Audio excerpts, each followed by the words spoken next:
Hello dear students, कैसे हैं आप सभी। आशा करती हूँ आप सब ठीक होंगे, स्वस्थ होंगे और पढ़ने के लिए तैयार बैठे होंगे।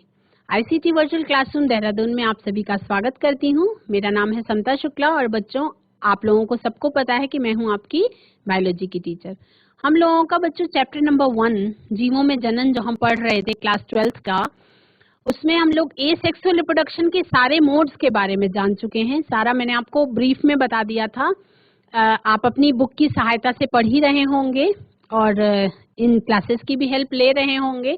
तो विपरीत परिस्थितियों में इन वर्चुअल क्लासेस से जो हम लोगों को हेल्प मिल रही है, इसका हम लोग को सरकार को बहुत सारा धन्यवाद करना चाहिए कि कम से कम क्लासेस हो पा रही हैं, यानी कि पढ़ाई हमारी निरंतर चलनी चाहिए। परेशानियां कितनी भी आए लेकिन हम लोगों की पढ़ाई चलती रहनी चाहिए। और इसी संकल्प के साथ हम लोगों ने ये क्लासेस में पढ़ने का किया है काम।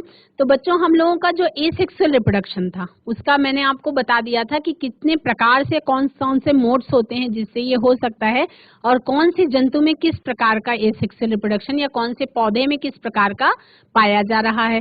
अब हम लोग को अब पढ़ना है आगे लैंगिक जनन यानी कि सेक्सुअल रिप्रोडक्शन के बारे में। तो आज की क्लास में हम सेक्सुअल रिप्रोडक्शन स्टार्ट करेंगे।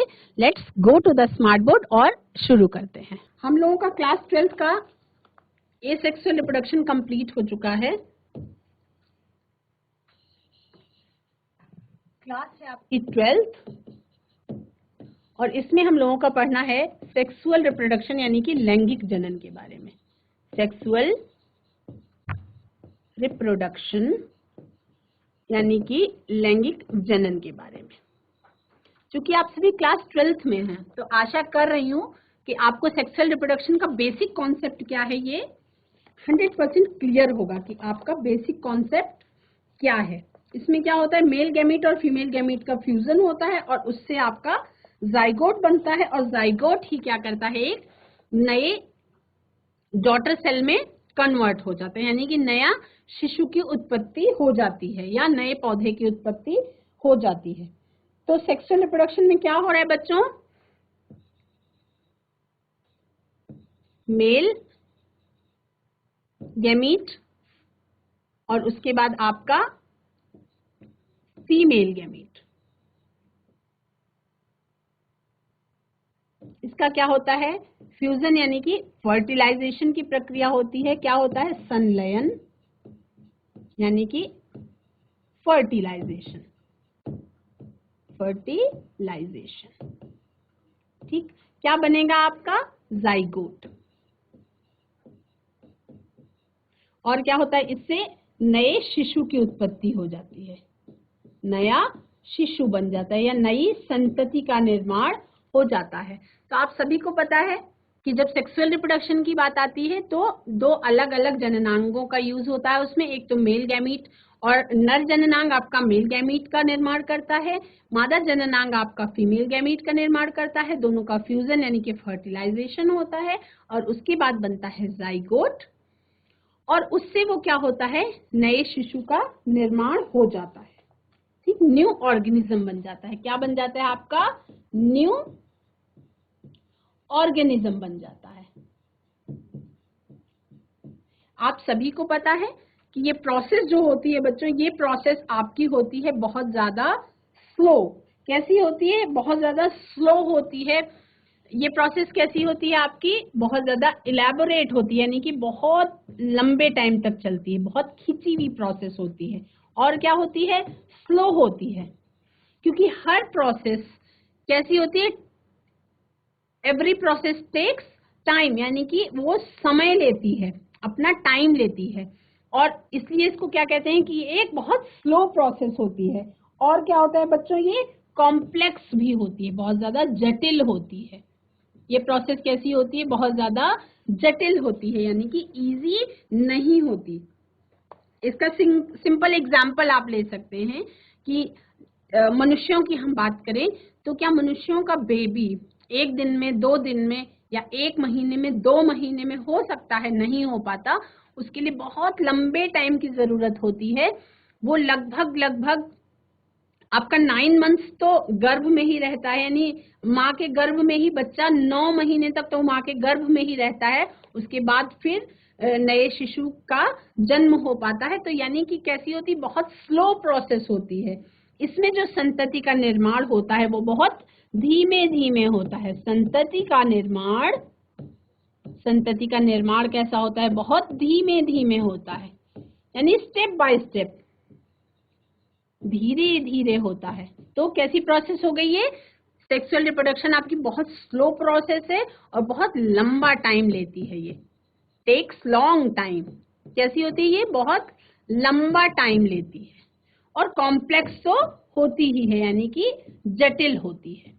लेकिन चूंकि जो सेक्सुअल रिप्रोडक्शन होता है, इससे जो आपका न्यू ऑर्गेनिज्म होता है वो फुली डेवलप्ड होता है, यानी कि उसके अंदर विभिन्नता आ जाती है और बहुत सारे अच्छे गुण भी होते हैं। ठीक है, तो fusion of male and female gametes, sexual reproduction results in offspring that are not identical to the parents. यानी ये कैसी होगी, जो ये नया शिशु होगा ये अपने माता पिता से मतलब विभिन्न होगा, माता पिता से कुछ डिफरेंट होगा, माता पिता से अलग होगा। यानी उनके अंदर क्या होगी बच्चों, विभिन्नता आ जाएगी। क्या आ जाएगी उनके अंदर, विभिन्नता आ जाएगी, विभिन्नता आ जाएगी, है ना। तो ये आपका बेसिक कॉन्सेप्ट है सेक्सुअल रिप्रोडक्शन का। अब जब हम बात करते हैं, बहुत डाइवर्स ऑर्गेनिज्म है हमारे पास, प्लांट्स हैं, हमारे पास एनिमल्स हैं, हमारे पास फंजाई हैं। तो ये क्या करते हैं, दे show they differ so greatly in external morphology, internal structure. ये सारे क्या होते हैं, एक्सटर्नल मॉर्फोलॉजी में और इंटरनल स्ट्रक्चर में और फिजियोलॉजी में, इन सब में ये क्या होते हैं, डिफरेंट होते हैं। ये कैसे होते हैं, ये कैसे होते हैं, जो सारे ऑर्गेनिजम्स होते हैं ये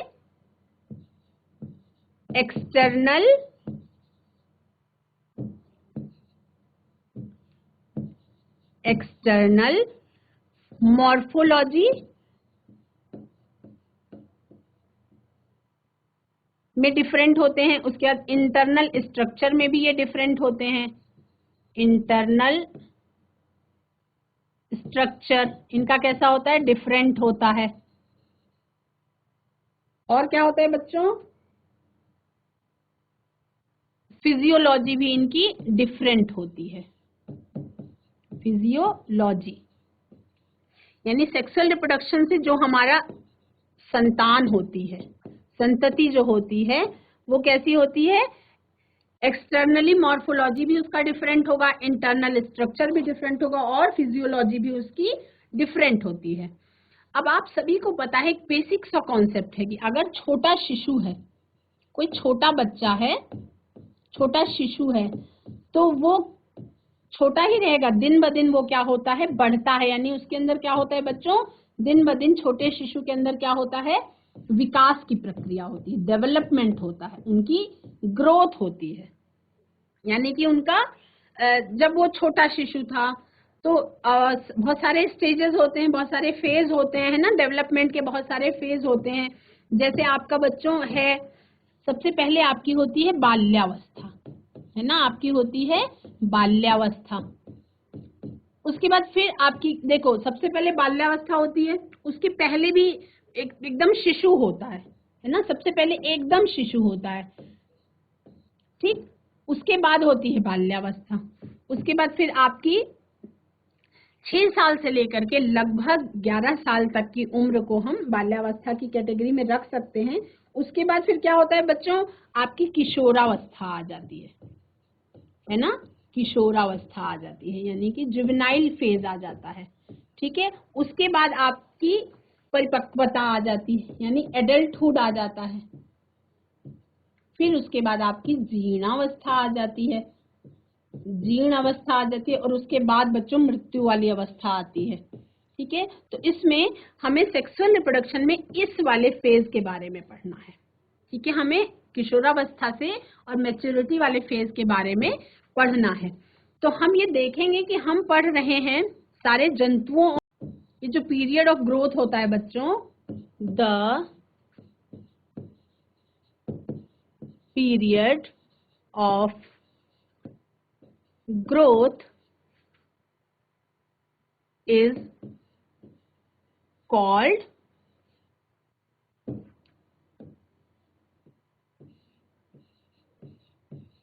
juvenile phase। अब जुवेनाइल शब्द जैसे ही आपके सामने आया तो इसी का मतलब होता है आपका किशोरावस्था, यानी कि 18 साल से पहले की जो उम्र है बच्चों, वो आपकी किशोरावस्था में आ जाती है।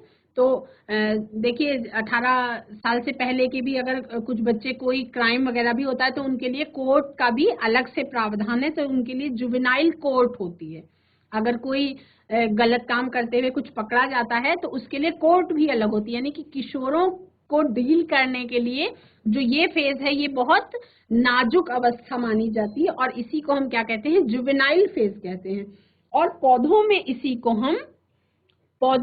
को हम क्या कहते हैं बच्चों, वेजिटेटिव फेज कहते हैं। इसे हम क्या कहते हैं, वेजिटेटिव फेज। किसमें, पौधों में। यानी कि इसको आप क्या कह सकते हैं, काइक फेज कह सकते हैं इसको, जिसमें आपका रिप्रोडक्शन के लिए पौधा तैयार होता है या जंतु भी रिप्रोडक्शन के लिए तैयार होते हैं। उससे जस्ट पहले का जो फेज होता है वो जुवेनाइल फेज या वेजिटेटिव फेज कहलाता है। कौन सा फेज कहलाता है, जुवेनाइल फेज या वेजिटेटिव फेज कहलाता है। तो इसके सबके बारे में आपको बच्चों क्लियर हो गया होगा। The end of juvenile phase और vegetative phase which marks the beginning of the reproductive phase. क्या होता है, जुवेनाइल फेज और वेजिटेटिव फेज का जो एंड होता है, देखो जुवेनाइल फेज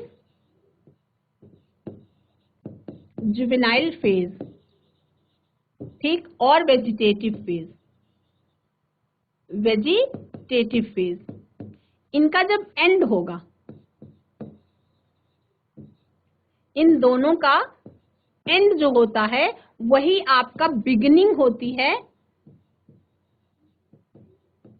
रिप्रोडक्टिव फेज की, beginning of reproductive phase.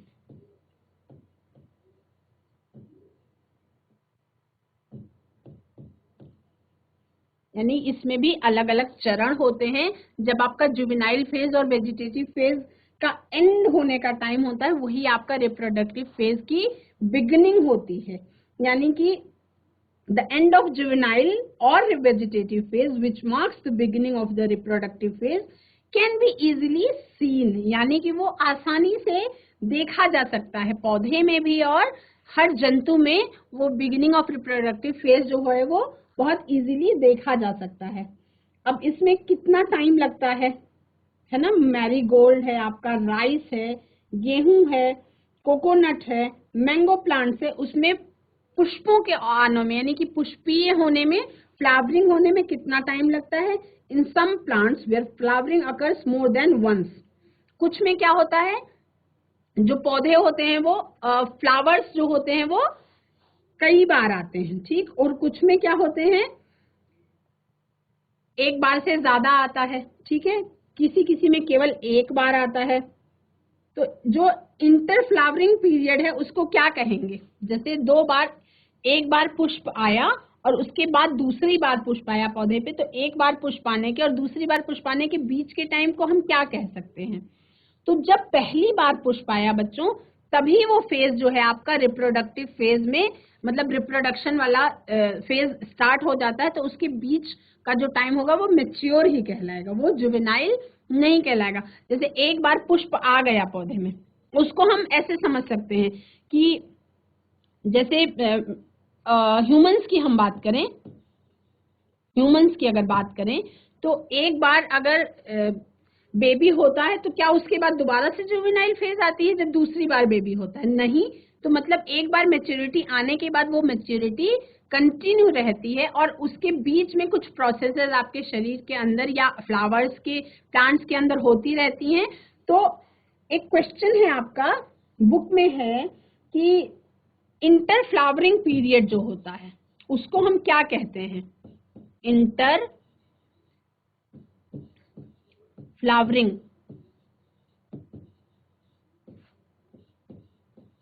Period.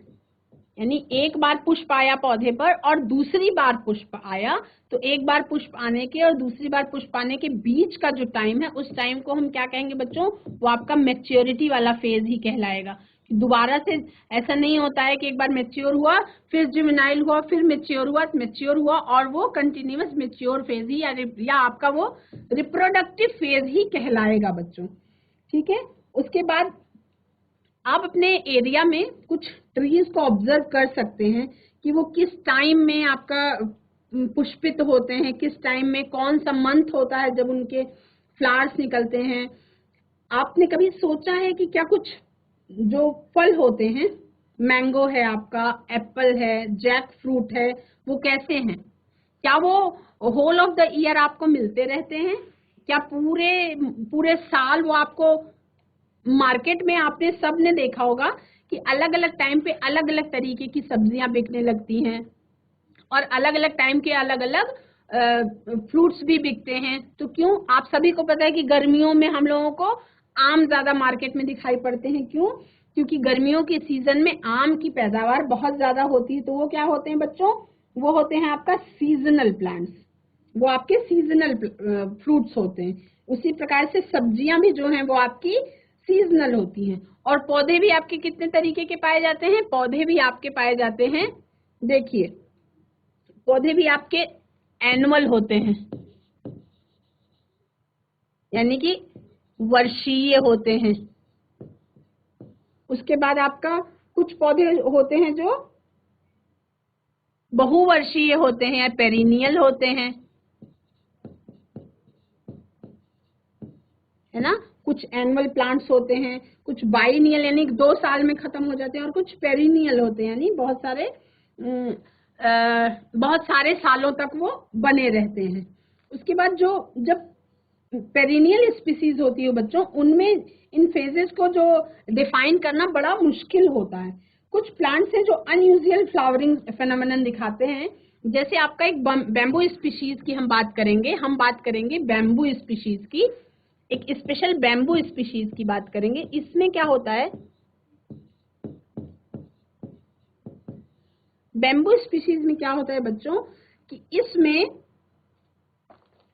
केवल एक बार आपका फ्लावरिंग होता है पूरे लाइफ टाइम में। इनका 50 से 100 सालों के बीच में केवल एक बार फ्लावरिंग होता है। कितनी बार होता है? केवल एक बार, once in their lifetime, once in their lifetime, once in their lifetime, मतलब पूरे जीवन में केवल एक बार इसमें फ्लावरिंग होता है।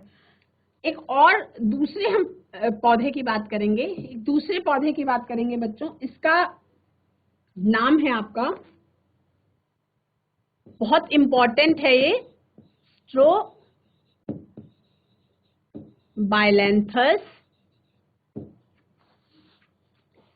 स्ट्रोबाइलेंथस कुंथियाना। क्या है?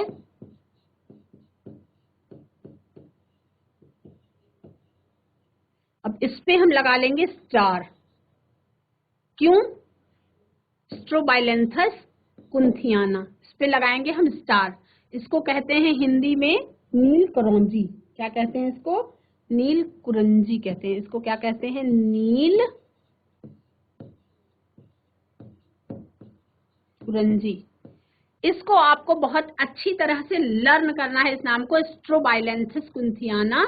ये इसका वैज्ञानिक नाम है नील कुरंजी का।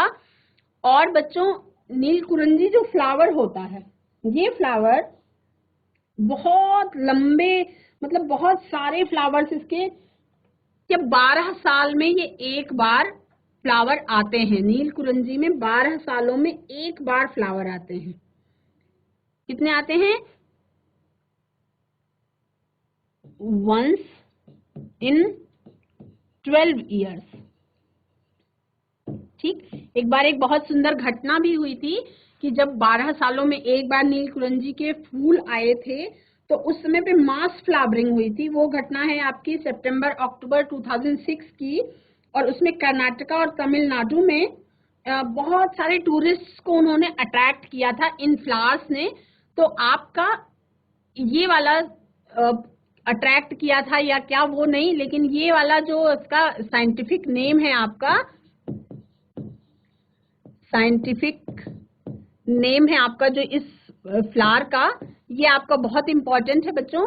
एग्जाम में पूछ सकते हैं, मतलब एग्जाम में तो पूछते ही हैं, पर ये सोचिए कि आपका ये नीट में भी एक क्वेश्चन आ चुका है एक बार कि नीलकुरंजी का वैज्ञानिक नाम क्या है। तो स्ट्रोबाइलेंथस कुंथियाना दिया हुआ था और उसके बाद 2-3 नाम वैज्ञानिक और दिए हुए थे। तो जिन बच्चों ने बुक को बहुत अच्छी तरह से एक एक लाइन को पढ़ा था वो इसका आंसर कर पाने में सफल हो गए थे।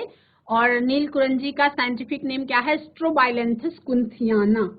ठीक है, आपकी बुक में ये दिया हुआ है। अब इसमें क्या होता है बच्चों, ये तो हो गई आपकी बात। इसके बाद हम देखते हैं कि जब जुवेनाइल फेज होता है, जुवेनाइल फेज होता है तो उसमें क्या होता है बच्चों, जुवेनाइल फेज से लेकर के मैच्योरिटी वाली फेज तक इसके बीच में बहुत सारे परिवर्तन होते हैं। क्या होते हैं? बहुत सारे आपके परिवर्तन होते हैं। वो आंतरिक भी होते हैं और बाह्य भी होते हैं। कैसे होते हैं? इंटरनल भी होते हैं, इंटरनल भी होते हैं और एक्सटर्नल भी होते हैं। ठीक है, बहुत डीप में जाके बताने की जरूरत नहीं है, आप सभी को पता है। आप क्लास 12th में हैं तो आप सब पढ़ चुके हैं पिछली कक्षाओं में कि वो परिवर्तन जो होते हैं वो बाह्य रूप से भी आपको दिखाई पड़ते हैं और इंटरनली भी परिवर्तित हो सकते हैं। अब क्या रिप्रोडक्टिव मैच्योरिटी के कुछ इंडिकेशंस होते हैं, वो क्या आप नोट कर सकते हैं, क्या आप लिख सकते हैं कि उसमें वो कैसे होते हैं? देखिए, among animals, फॉर एग्जाम्पल आप बर्ड्स की बात कर लें, they lay eggs all through the year, यानी वो पूरे वर्ष क्या करती हैं? अंडे देती हैं। तो क्या ये सीजनल फेनोमेनन है? यानी क्या ये कुछ सीजन, ऐसा स्पेशल सीजन होता है जब वो अंडे देती हैं? और कुछ हम अलग अलग एनिमल्स की बात करते हैं। What about other animals like frogs and lizards, मतलब कुछ छिपकलियों की बात करें या हम मेंढक की बात करें। क्या कभी आपने नोटिस किया है कि birds living in nature lay eggs only seasonally, यानी कुछ उनका सीजन होता है, हर टाइम पे वो अंडे नहीं देती हैं, उनका कुछ स्पेशल सीजन होता है। However, birds in captivity, as in poultry farms, can be made reproduction, but is a commercial exploitation for human welfare. वो मनुष्य के फायदे के लिए क्या होता है बच्चों, वो लगातार वो आर्टिफिशियल होता है ना, वो नेचुरल आपका नहीं होता। The females of placental mammals cyclic changes आते हैं, उनके अंदर ओवरीज में कुछ साइक्लिक चेंजेस होते हैं जब ये रिप्रोडक्टिव फेज स्टार्ट हो जाती है। अब हम बात करेंगे दो साइकिल्स की कि अलग अलग, जब हम नॉन प्राइमेट्स की बात करते हैं। ठीक, अब हम नॉन प्राइमेट्स की जब बात करते हैं तो नॉन प्राइमेट्स में आपके कौन कौन से आ गए? नॉन प्राइमेट्स में आपके आते हैं बच्चों काउस, फिर आपकी आती है शीप, ठीक, आपका आता है रैट्स, डियर्स, उसके बाद आपके डॉग्स आते हैं, फिर आपकी टाइगर यानी कि शेर वाला, बिल्ली प्रजाति जो है वो पूरी आती है, टाइगर्स आते हैं, एक्सेट्रा, यानी कि बहुत सारे। ठीक, इन जंतुओं में क्या होता है बच्चों, और कुछ प्राइमेट्स होते हैं, नॉन प्राइमेट्स होते हैं। फिर हम बात करेंगे प्राइमेट्स की। तो पहले हम नॉन प्राइमेट्स की ही बात कर लेते हैं। नॉन प्राइमेट्स में क्या होता है बच्चों, इनमें सच साइक्लिक चेंजेस ड्यूरिंग रिप्रोडक्शन, इनमें कुछ क्या होता है, रिप्रोडक्शन फेज में कुछ साइक्लिक चेंजेस होते हैं, इनमें कुछ साइक्लिक चेंजेस होते हैं, साइक्लिक चेंजेस होते हैं रिप्रोडक्शन फेज में। और इनमें जो साइक्लिक चेंजेस होते हैं रिप्रोडक्शन फेज में, उसको हम क्या कहते हैं बच्चों, उसको हम कहते हैं मध्य चक्र, जिसे हम ऊस्ट्रस साइकिल कहते हैं, ऊस्ट्रस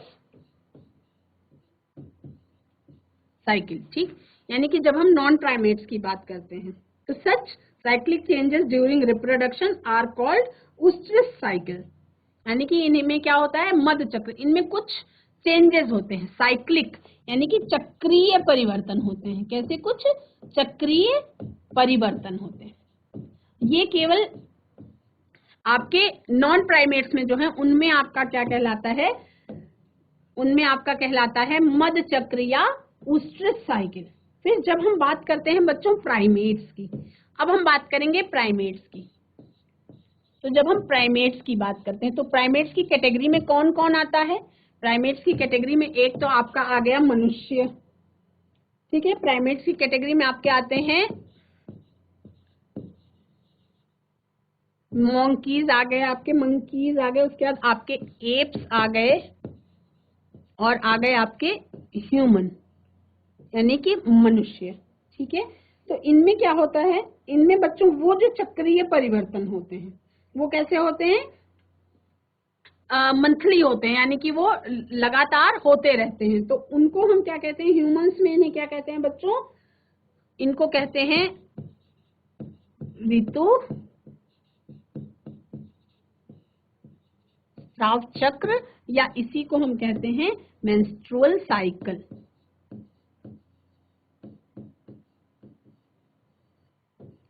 तो मेंस्ट्रुअल साइकिल की स्टार्टिंग होने का मतलब है कि रिप्रोडक्टिव फेज आपका स्टार्ट हो चुका है। अब इसमें बहुत सारे मैमल्स हैं जो प्राकृतिक तौर पे रहते हैं, कुछ वाइल्ड कंडीशंस में रहते हैं। तो जब इनकी अनुकूल परिस्थितियां आती हैं तब ये क्या करते हैं बच्चों? रिप्रोड्यूस करते हैं, तब ये रिप्रोडक्टिव फेज में आ जाते हैं और रिप्रोड्यूस करते हैं। लेकिन इनमें कुछ ऐसे होते हैं जो कैसे होते हैं? सीजनल ब्रीडर्स होते हैं। इसमें कुछ होते हैं बच्चों जो सीजनल ब्रीडर्स होते हैं और कुछ कैसे होते हैं? कुछ ऐसे होते हैं जो सीजनल नहीं होते हैं, कंटिन्यूअस ब्रीडर्स होते हैं। कुछ सीजनल ब्रीडर्स होते हैं और कुछ कंटिन्यूअस ब्रीडर्स होते हैं, ठीक। तो पहले हम बात करेंगे सीजनल ब्रीडर्स की, जिनको हम क्या कहते हैं? मौसमी प्रजनक यानी कि सीजनल ब्रीडर्स।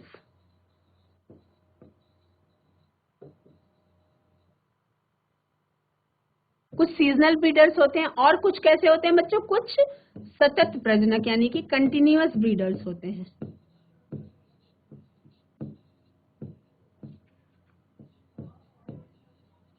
Continuous breeders. तो आप ये कह सकते हैं कि जितने भी नॉन प्राइमेट्स होते हैं वो कैसे होते हैं? आपके कंटिन्यूअस। मनुष्य जो है वो आपका कंटिन्यूअस ब्रीडर्स में आ गया, और जो नॉन प्राइमेट्स होते हैं वो आपके सीजनल ब्रीडर्स कहलाते हैं, और जो प्राइमेट्स होते हैं वो आपके कंटिन्यूअस ब्रीडर्स कहलाते हैं।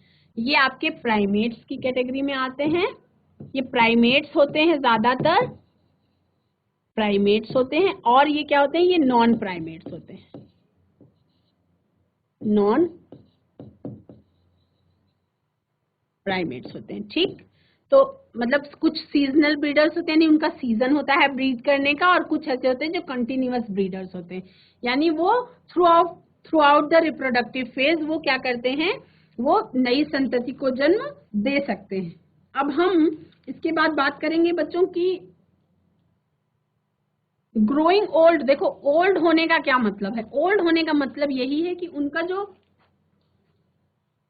रिप्रोडक्टिव फेज है, ग्रोइंग ओल्ड, ओल्ड होने का मतलब यह है कि जो रिप्रोडक्टिव फेज है बच्चों उसका एंड है, एंड ऑफ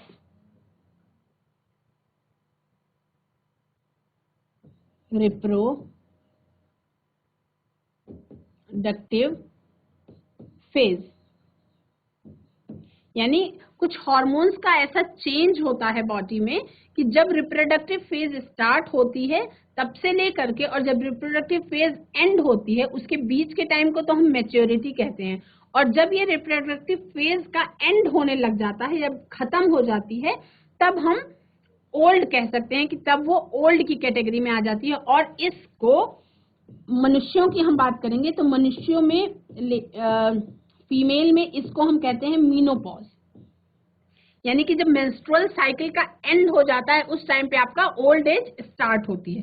तो जो मैंने आपको प्रावस्थाएं बताई थी कि पहले शिशु अवस्था आती है, उसके बाद फिर आपका बाल्यावस्था आती है, फिर आपकी जुवेनाइल फेज या किशोरावस्था आती है, उसके बाद फिर आपका मेच्योरिटी फेज आता है जिसको आप एडल्टहुड कह सकते हैं या उसी को हम रिप्रोडक्टिव फेज कहते हैं, और उसके बाद फिर आपका ओल्ड एज आती है। और ओल्ड एज के बीच में हार्मोनल डिसबैलेंस होते हैं, हार्मोन्स का कुछ जो बदलाव होता है, और उसके बाद क्या होता है, आपकी ओल्ड एज आ जाती है। तो उस स्टेप को, उस पॉइंट को हम क्या कहते हैं, फीमेल्स में मीनोपॉज कहते हैं, यानी कि जब आपका मेंस्ट्रुअल साइकिल बंद होता है तब वो मीनोपॉज का टाइम कहलाता है। तो आज की क्लास में हम लोगों ने सेक्सुअल रिप्रोडक्शन के बारे में जो बेसिक चीजें थी वो सारी जान ली हैं। अब हम अगली क्लास में बच्चों ये जानेंगे कि जो आपका सेक्सुअल रिप्रोडक्शन होता है इसमें कितने सारे कौन कौन से इवेंट्स होते हैं। आपको सेक्सुअल रिप्रोडक्शन के इवेंट्स के बारे में जानना है। सेक्सुअल रिप्रोडक्शन के इवेंट्स कौन कौन से होते हैं।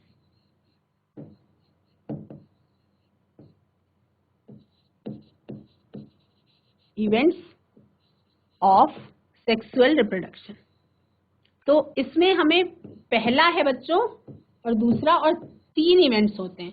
ठीक, इनको 3 की कैटेगरी में हम डिवाइड कर दिया गया है। एक तो हो गया आपका प्री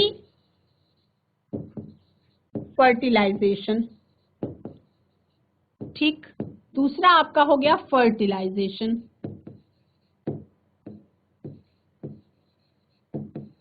और तीसरा आपका हो गया पोस्ट फर्टिलाइजेशन।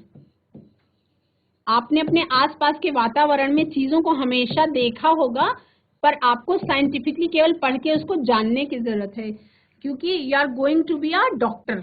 आप जब डॉक्टर बनने की कोशिश कर रहे हैं तो आपको ये इवेंट्स के बारे में स्टेप बाय स्टेप समझना होगा। ये क्या है आपका पूर्व निषेचन प्रक्रिया, पूर्व निषेचन, उसके बाद आपका ये हो गया बहुत इंपॉर्टेंट निषेचन प्रक्रिया, और उसके बाद ये आपका पश्च निषेचन प्रक्रिया। यानी कि 3 इवेंट्स में उसको बांट दिया गया है सेक्सुअल फेज को। बच्चों क्लास 12th में हम लोगों का जो सेक्सुअल रिप्रोडक्शन वाला पार्ट स्टार्ट हुआ है, मैंने आपको कंटिन्यूअस ब्रीडर्स और सीजनल ब्रीडर्स के बारे में बता दिया है। एक आपको नील कुरंजी के वैज्ञानिक नाम के बारे में बताया, और एक घटना बताई कि किस प्रकार से तमिलनाडु और कर्नाटका में एक बार बहुत सारे फूल एक साथ निकले थे और तब फूलों की एक कालीन सा बिछा हुआ दिखाई दिया था। ये बहुत महत्वपूर्ण घटना थी इतिहास की, जिसके कारण बहुत सारे पर्यटक अट्रैक्ट हो गए थे और वो बहुत सारे लोग आए थे उसको देखने के लिए। उस घटना से तो आपका कोई नहीं, लेकिन एग्जाम में ये एक बार क्वेश्चन भी आ चुका है कि नील कुरंजी का वैज्ञानिक नाम यानी कि साइंटिफिक नेम क्या था।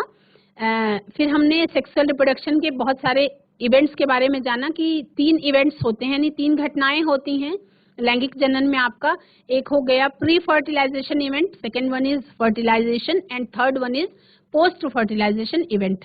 आज की क्लास में बच्चों इतना ही, और अगली कक्षाओं में हम इसके इवेंट्स में कौन कौन सी घटनाएं होती हैं उनके बारे में जानेंगे। That's all for today, have a nice day. आप लोग स्वस्थ रहें और पढ़ते रहें, ऐसी ही कामना है। आपका दिन शुभ हो।